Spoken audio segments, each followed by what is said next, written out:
Thanks for watching. Don't forget to like, comment, share and subscribe to Mufti Tariq Masood, famous scholar. نے سوال پوچھا ہے، لوگ قرآن پڑھ کر دوسروں مرحومین کو بخشتے ہیں یا قرآن خوانی کرتے ہیں، یہ کیسا عمل ہے؟ قرآن خوانی تو ایصال ثواب کے لیے بدعت عمل ہے، کیونکہ اجتماع کے لیے الگ سے ثبوت ضروری ہے۔ باقی اخپل طریقے سے قرآن پڑھ کے بخشنا یہ فقہا کے درمیان اختلافی مسئلہ ہے، ہم اس کے جواز کے قائل ہیں، اس لیے کہ رسول اللہ صلی اللہ علیہ وسلم نے صحیح حدیث میں میت کے لیے صدقہ کرنے کی اجازت دی ہے، اور جو بھی مزاج نبوت کو سمجھتا ہے اسے معلوم ہے کہ حدیثوں میں اصول بیان ہوتے ہیں جزیات کے ضمن میں،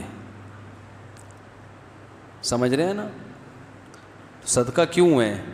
اس لیے کہ وہ ایک نیکی ہے، تو وہ اپنے لیے بھی کی جا سکتی ہے اور میت کے لیے بھی۔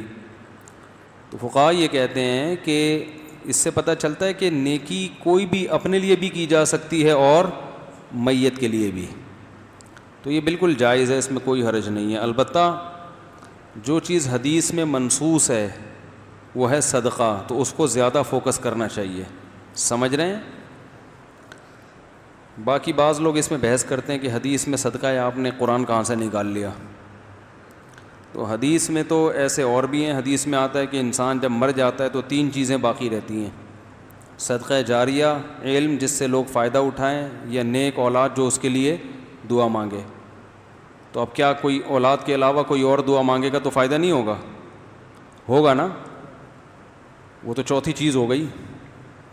تو حدیث میں جب یہ آتا ہے نا 3 یا 4، تو اجماع اس پر کہ یہ 3 اور 4 میں منحصر نہیں ہوتا۔ حدیث میں آتا ہے 3 آدمی ایسے ہیں جن کی طرف قیامت کے دن اللہ نظر اٹھا کے بھی نہیں دیکھے گا: شلوار تکبر کی وجہ سے ٹخنوں سے ڈھانپنے والا، اور جھوٹی قسم اٹھانے والا، احسان کر کے جتلانے والا۔ اب کیا مطلب صرف 3 ہی ہیں؟ اور بھی بہت ہیں جن کی طرف اللہ قیامت کے دن نظر اٹھا کے نہیں دیکھے گا۔ تو یہ 3 کا عدد یا 4 کا عدد جو حدیثوں میں آتا ہے نا، اس کا مطلب یہ انحصار نہیں ہوتا، بلکہ جب کوئی عدد متعین کر کے کوئی بات بیان کی جاتی ہے تو اس کا یاد کرنا آسان ہوتا ہے۔ تو اس کا مقصد صرف یہ ہوتا ہے کہ 3 آدمی ہیں جن سے اللہ ہم کلام نہیں ہوگا، تو فوراً دماغ ایک تیار ہو جائے گا کہ یہ 3 تو یاد کر لو۔ اس کا مطلب یہ نہیں کہ چوتھا نہیں ہو سکتا، قرآن میں اور بھی ہیں جن کے بارے میں آتا ہے کہ اللہ ان سے قیامت کے دن ہم کلام بھی نہیں ہوگا۔ یہود کے جو علماء تورات میں تحریف کیا کرتے تھے، تو تحریف کا عمل ایسا ہے کہ اللہ قیامت میں رحمت کی نظر بھی نہیں ڈالے گا، ہم کلام بھی نہیں ہوگا۔ تو اسی طرح حدیث میں جب ایک چیز آ گئی ہے کہ صدقہ کرو، تو اس کی ریزن کیا ہے؟ ریزن یہی ہے کہ وہ نیکی ہے۔ تو اس سے صاف پتہ چلتا ہے نیکی اپنے لیے بھی کی جا سکتی ہے اور میت کے لیے بھی۔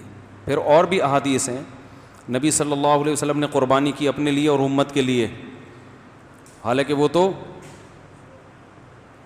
نبی کے علاوہ ہے نا، تو وہ دوسرے کے لیے قربانی ہے۔ تو اس سے پتہ چلتا ہے کہ یہ بھی ایک نیکی ہے نا، قربانی تو صدقہ بھی ہے، قربانی بھی ہے، تو کوئی بھی نیکی۔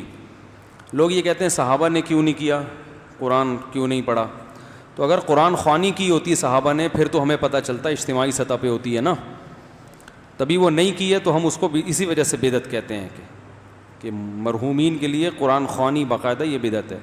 باقی انفرادی طور پر کسی نے میت کے لیے کوئی تلاوت کی ہے نہیں کی ہے، تو دل کی نیت ہے، تو اس کی نفی پر ہمارے پاس کوئی دلیل نہیں ہے، اور حدیث سے ثبوت ملتا ہے کہ نیکی کی جا سکتی ہے، تو نیکی میں عموم ہے۔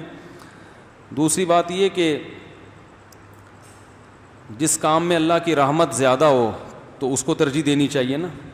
اگر ہم کہتے ہیں میت کے لیے صرف صدقہ جائز ہے، تو آپ نیک عمل کو کیا کر رہے ہیں؟ محدود۔ اگر ہم کہتے ہیں کہ صدقے کے علاوہ بھی نیکی جائز ہے، تو اس سے نیکی کی لوگوں کو ترغیب ہوگی۔ تو مزاج شریعت کے مطابق بھی دوسرا قول ہے جس میں آتا ہے کہ دوسرے کے لیے کرو، اس بہانے نیکیاں زیادہ ہوں گی، تو اچھا ہے نیکیاں کسی بھی بہانے زیادہ ہو جائیں۔ باقی دوسری طرف بھی بعض علماء گئے ہیں، لہذا اس مسئلے میں شدت ٹھیک نہیں ہے۔